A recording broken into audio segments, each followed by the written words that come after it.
अरे सुनो, मैं तुम्हें दिल्ली के मालचा महल की एक ऐसी कहानी सुनाने जा रही हूँ जो रोंगटे खड़े कर देगी।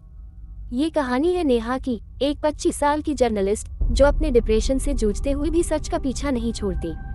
नेहा को मालचा महल की कहानी सुनकर एक अजीब सा जुनून चढ़ा। लोग कहते थे कि वहाँ बेगम विलायत महल की आत्मा भटकती है जो अपने खोए वैभव के लिए चीखती है। नेहा ने सोचा, क्यों ना इस रहस्य को खोलकर एक धमाकेदार स्टोरी लिखूं। बस बैग पैक किया, कैमरा लिया और निकल पड़ी अपने दोस्त राहुल के साथ, जो एक फोटोग्राफर था।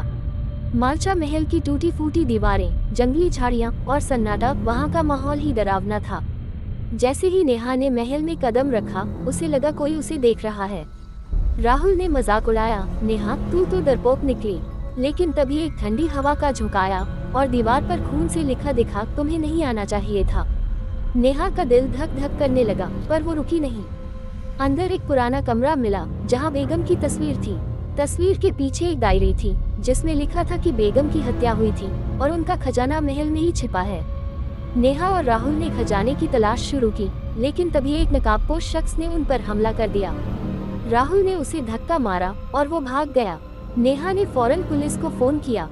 इंस्पेक्टर राठौर की टीम आई।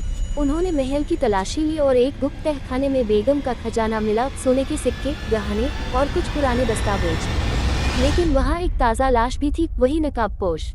राठौर ने बताया कि ये शख्स एक कुख्यात चोर था जो खजाने के लिए कई सालों से यहाँ आ रहा था।